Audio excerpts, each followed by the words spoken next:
Hello, welcome back to the Jamesay show. As you can see, there's a change of scenery behind me. I'm showing off my bookshelves now because I got this handy dandy tripod camera thingy to put my phone on. My phone has a magnetic case, so it was super easy.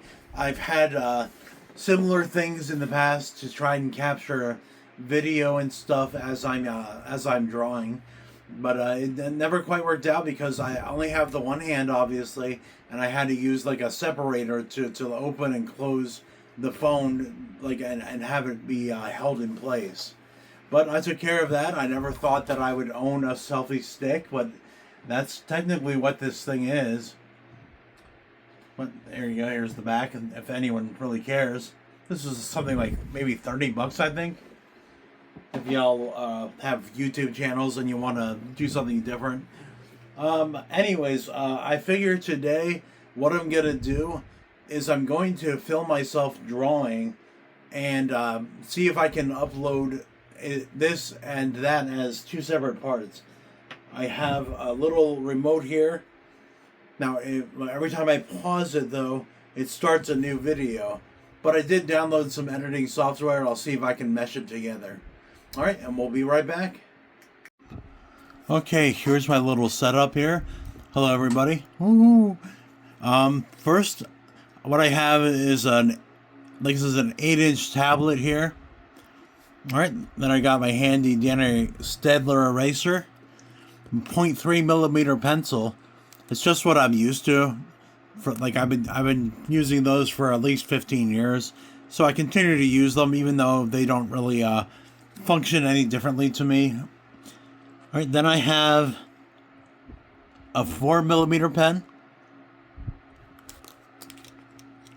and 3 millimeter. Then I switched to Copic multi-liners because they have better sizes. A 0.25 millimeter and a 0.2 millimeter. Now, first thing I'm gonna do is I'm gonna move this stuff out of the way, and I'm going to draw something that I plan on turning into something better. Let's see what we come up with. Adjusting the light. All right, and maybe I'll just do what Max said, as that's kind of what I'm known for. All right, so I just lay in some rough shapes. Doesn't have to be pretty. Doesn't have to be perfect or anything. All right. Then we draw these lines up here. We fake some perspective. I can't use a ruler when I'm doing these, so it makes all of my perspective guesstimating, really. All right. And we give them the broad shoulders there. I already need to click my pencil because this lead gets eaten up really fast. I think this is HB, but I'm used to using 2H, I think, and which lasts a longer time, but it makes a lighter line. So it's kind of a mixed blessing. I think you can see it better in the videos. If I use this, you can see the lines a lot thicker. Oh, and as you can see, I'm not tracing. Ta-da! All right, well, that's all I'm going to do because I do all my thinking at the inking stage, really. So I'm going to go back to those microns. I'm going to grab the 04. All right, I just lay that down there. There's the 04. All right.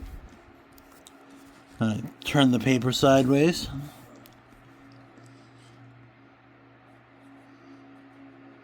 Now, a trick I learned, I think it was from Billy Tan, I think, is to double up your lines and just fill in the gaps. It's just so much easier to get the kind of line thicknesses you want. Now, this won't be perfect because I'm not used to having a camera in the way. But no excuses. You're going to have some fun with this. I do a lot of paper turning as I'm drawing. I think my friend Roland has a problem with turning your paper to when you're inking, But that's just my friend Roland. That's his little thing that he likes to say that he judges a man by. But my hand can only move so much, so it is what it is. There you go. As you can compare to the pencil lines, I really just do whatever I want, really. It just gives me like a guide as to where to place the lines generally, but I don't follow it exactly. Here's another one. See, there's the double line I was talking about.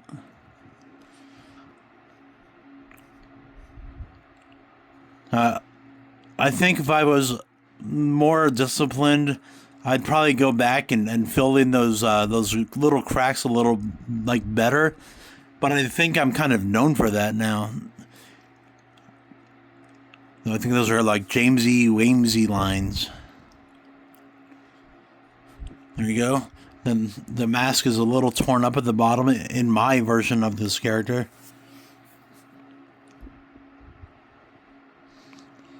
And we go up here, we work on the eyes. We go over here, we get cheekbones. Right now, let's get them thick and make them the happy cheeks.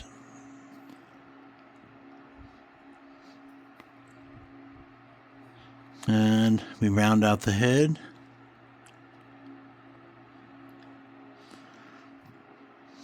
All right. Honestly, the line over here was so thick in pencil, I wasn't sure if it was even an ink line or not. So I winged it and hoped for the best. And it worked out pretty perfectly, exactly how I wanted it to. Sometime I'll show you what I do if I do make a mistake and do follow the ink line incorrectly. You know, I don't like that shoulder, so I just pretty much ignore where the original pencil line was. All right, then we got to finish off the quote-unquote teeth. I guess this is actually supposed to be a lampshade on his head, but I've adapted it my own way.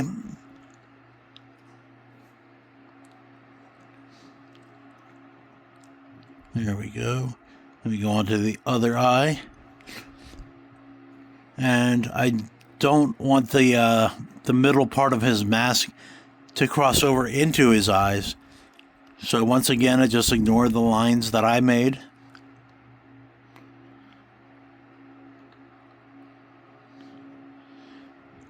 There we go.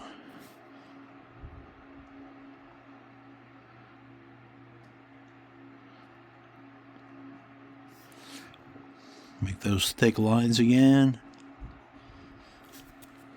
Flip this over.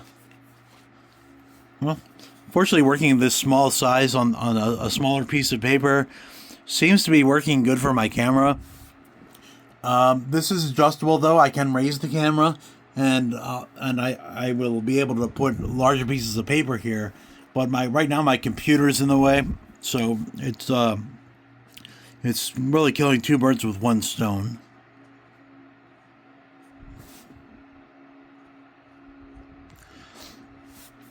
You may have also noticed I am a left-handed guy.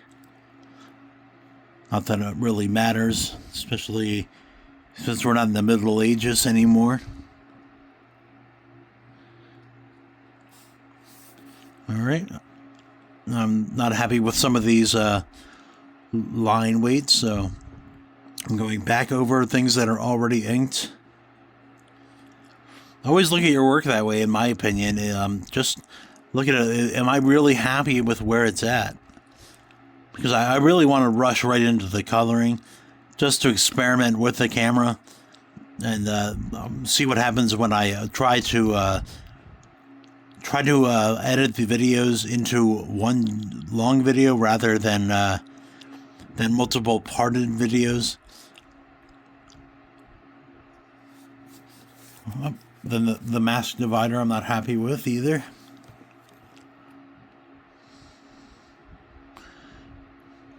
There we go.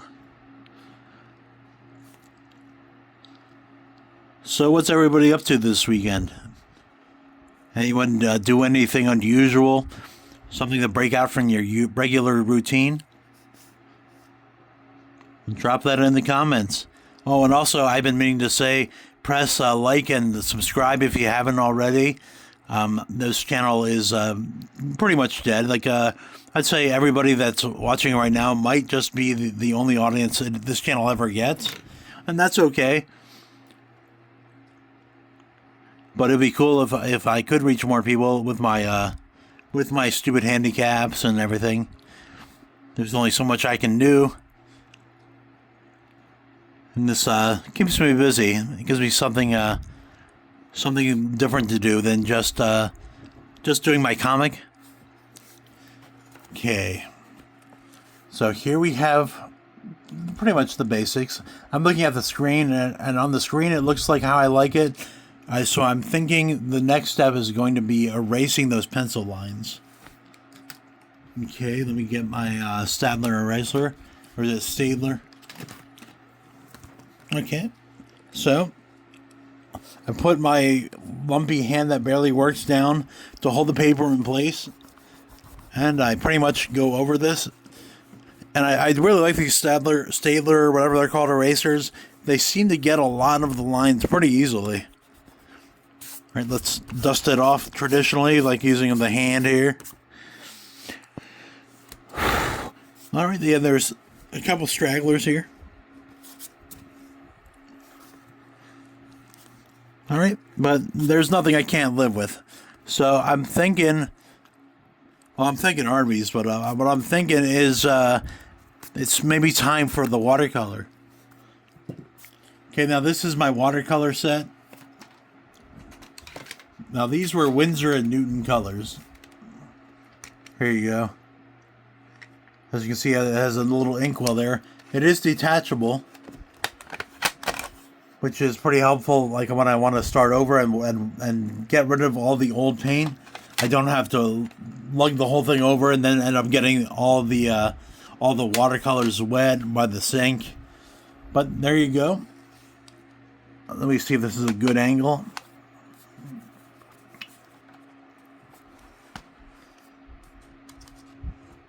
Well, it's kind of against the pole, so I'm going to move the computer screen a little bit. I can only go so far. But there we go. Now, let me grab a brush.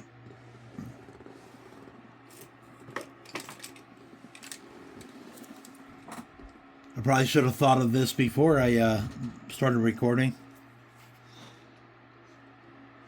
Okay. I use water brushes for these usually. This is a nice thick brush that I like to cover like pretty large broad areas with a brush like this. And then I switch to either a round brush or even almost almost like a liner. But I don't think they really make liners that are water brushes. That's right, I use exclusively these days. I use water brushes, but I'm pretty happy with them. Oh, I do see another line there. Let me see if my eraser's around. Well, here's another eraser, but I promise you it's a Stadler. Even though it's undressed. Okay. So here's a purple. So what I want to do is get some water in there. Get it loosened up there. Then I go to this pan part right here. Because it already has a purpley color on it, I think, there you go, I think that that it really kind of doesn't matter that I'm reusing an old area. So I want it to go down lighter than I would normally have it be towards the end. So let's cover up the paint tins there. Let's see how this goes down. Okay, yeah, that's really nice. That's really what I wanted. Sometimes it comes out super thick, and then you're kind of committed to going that dark. Then I let a little water out as I'm going, and keep the water flowing. Then I go back for more. There you go. I've been taping the sides of my paper lately, just to have the nice like empty edges on it. But here I'm working all the way to the edge just because we're experimenting here. This is more about the camera than it is about the artwork, if we're to be honest. There we go. We're almost already out of this color of purple, so we're going to go back to that inkwell. Or, I'm sorry if I call it an inkwell. It's a watercolor well, really. All right, dip in there. All right, you see how that's more colorful there? Let's put some water in there to dilute that there. Then I'm going to move this back over. And yeah, it is a little thicker, so we just go over everything and kind of blend it together. It's not the end of the world. It kind of gives it texture, really. There you go. So we draw Happy Max. Then we go back to the well once more. Who knew that was just an expression? I've been saying that for years.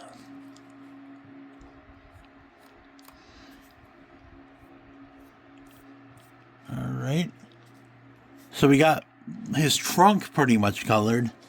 Now we work on his mask.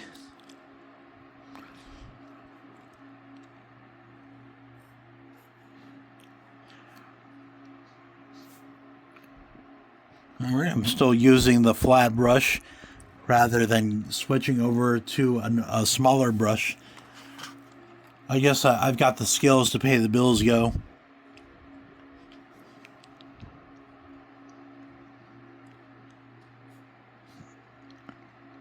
There we are.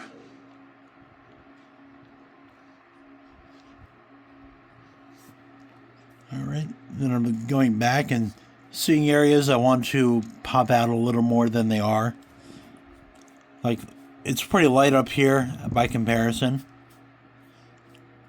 So I'm going to fill that in a little bit. All right. Then as that's drying, I'm going to carefully, without putting my hand in the purple areas, paint this part of the mask, which is a little more of an orangey yellow or maybe a Spanish orange color. So let me find a separate brush just for that area.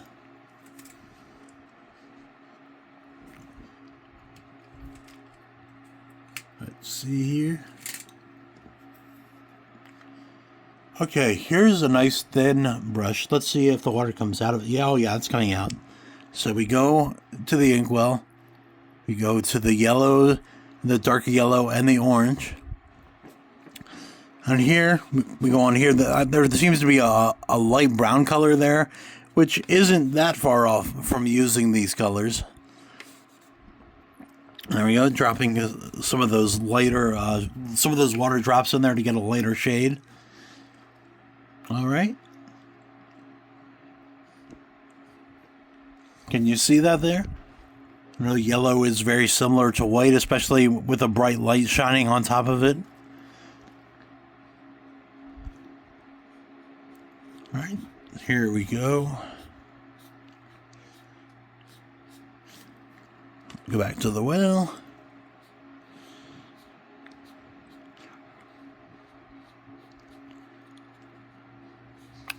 And there we have it. Now we want to give a little bit of texture to this area here. So what I'm going to do is I'm going to drop some water droplets out of here, mix it together, get rid of the color as much as I can. Then I'm going to go here. This is a gray color. Now, I'm going to actually mix that with that weird color there. And now I'm going to see about adding that. Well, let me put some droplets over here, just in case.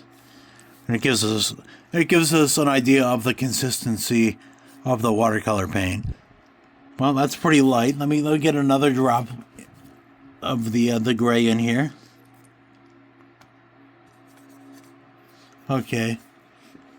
Now let's see.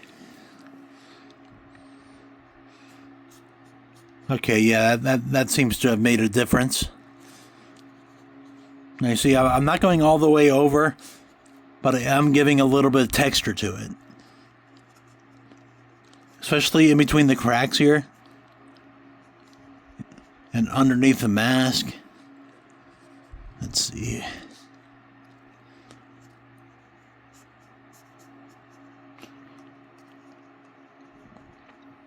All right. Now, we want the purple to stand out more. So let's go with some sort of light blue. We're going to put that in areas like around the eyes and maybe under this mask to just give like highlights and like the illusion of shadows.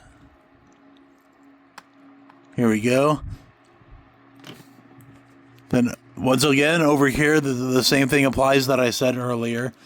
You want to mix the blues in with the blues. This dish had like a bluey hue to it.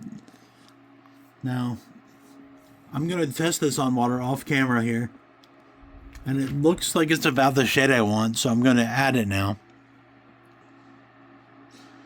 There you go. Alright, do you guys like that? Does it look good to you, or does it kind of look clowny? I don't know, I kind of like it. I'm going by instinct. If I was using a red, I'd use a green, because everyone knows the Christmas color opposites. Like are red and green. But I don't really know if blue and purple are the colors we really want. I could easily look that up, but I'm a very lazy man. Here we go. Get a little up here. Let's dip that in the blue some more. And here we go.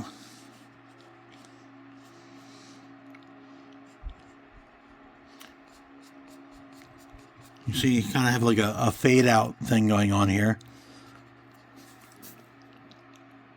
But I think it really adds a lot of dimension, but I think I'm going to add some over here too.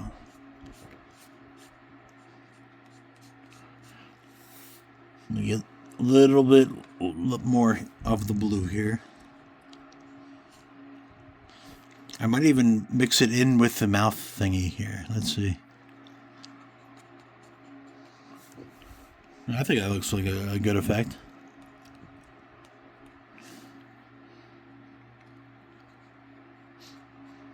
All right. Now, we're not quite done yet. We still have this blank area here, and the eyes are pretty expressionless at this point. I think I'm pretty good at drawing eyes, but they really pop in color. So, let's randomly select the color for the eyes. All right, we're going to go with a kind of a red color. Notice that I mixed it with the purple because, like I said, it doesn't have to be perfect. All right, I tested off camera here on a piece of paper. And there we go. I think red's the way to go on that. It's a little trick I learned from Richard Friend. He has suggested making your eyes red because nobody really has naturally whites of their eyes. There's always a little bit of blue and a little bit of red. And he thinks that red might be the way to go. So I'm going to add a little bit of blue here. There you go. And I think that looks really nice. Once again, you all can disagree with me on any of this or any techniques. Everyone does their own thing. As I'm fond of saying, there's no wrong way to eat a Reese's. All right, let's just add a little bit more red.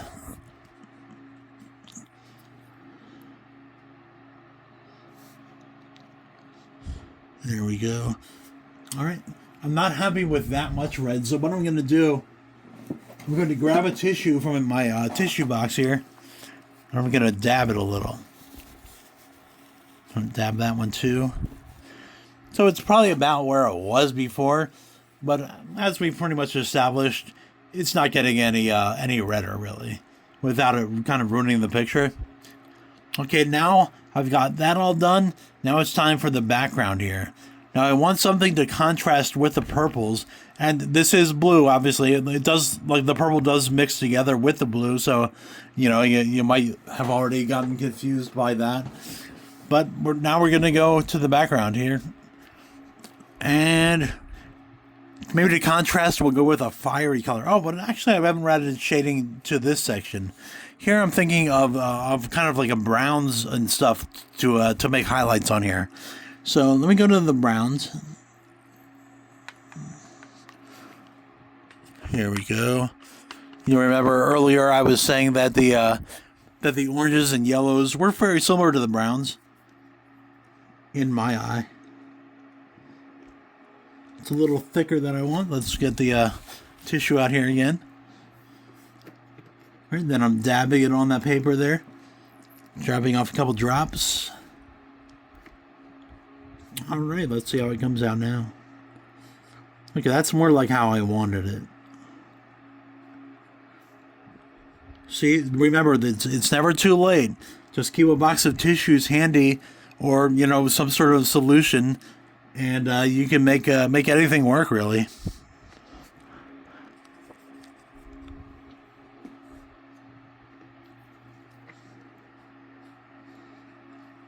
Still a little thick, but I'm going to spread that out a bit.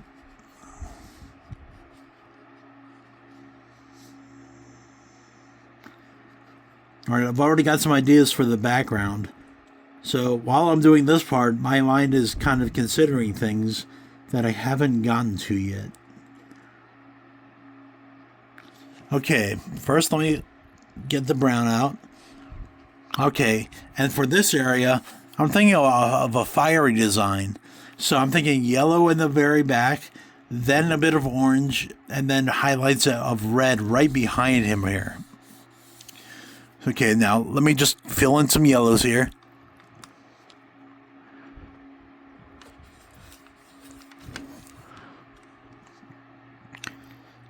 There you go. One of the things is that, let me bring the tray a little closer here.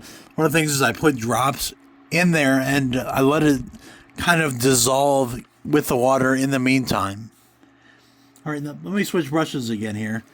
It'd be silly to try to fill that area with a small brush, but I was about to do that. But sometimes I have an idiot moment. All right. Here we go.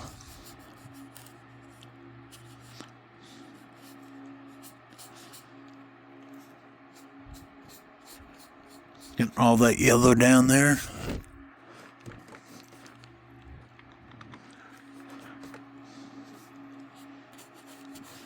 There you go. As you can see, I did go back for more yellow in the actual dish, as opposed to just the watered down water. But it's so early on that I kind of wanted a thicker yellow anyway, so it works out. Then drop some water on the sorry, drop some water on the paper and mix it together. All right, I'm going to turn this a little sideways here. As long as it's still on camera, I guess you guys will be all right, right?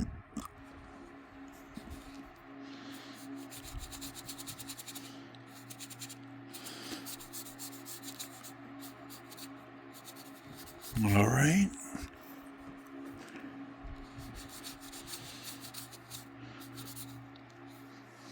Almost done with the yellow.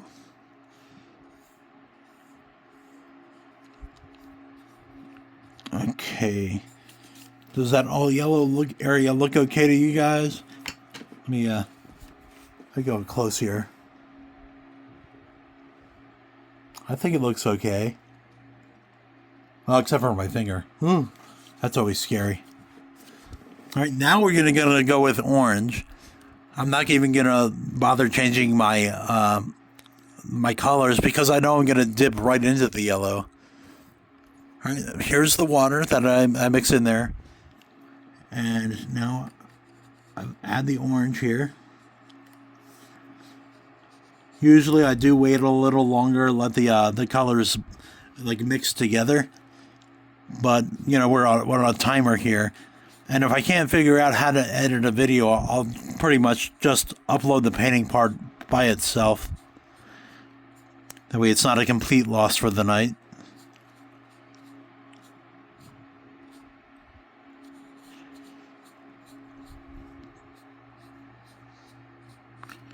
There we go. See, it doesn't have to be all that even up here. But you do want to kind of crest the top of his head a little bit. But you'll see I'm not going up into this area up here. It's still yellow up there. And down here it's going to be just red merging into the orange color to kind of create an effect of sorts.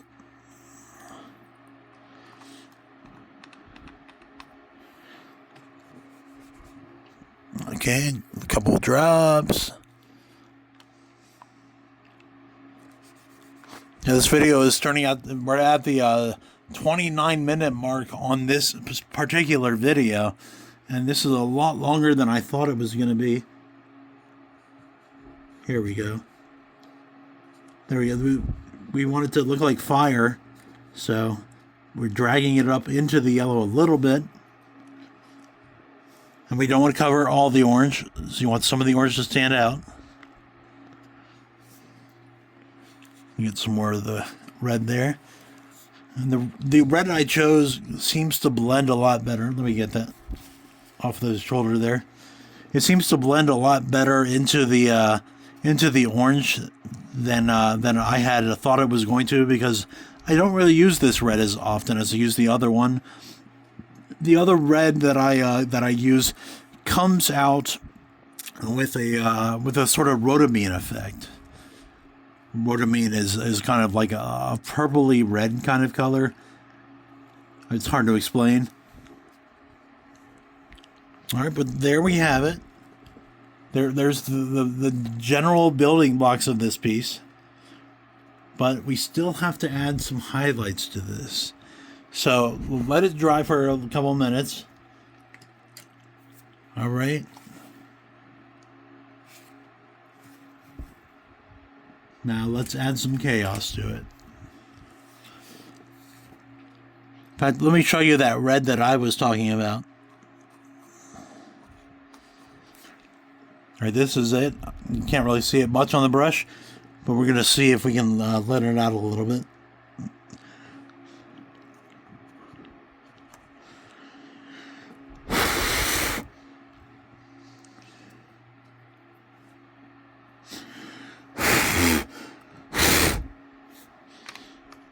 Not really coming out much. Okay, there we go. So we want to make a bit of a mess there, but we want it to be a misty mess. We don't want to go too far. No. Add some water to the blue area. And letting it drop out till most of the red is gone. Because even though this is chaos, we don't want to, go crazy.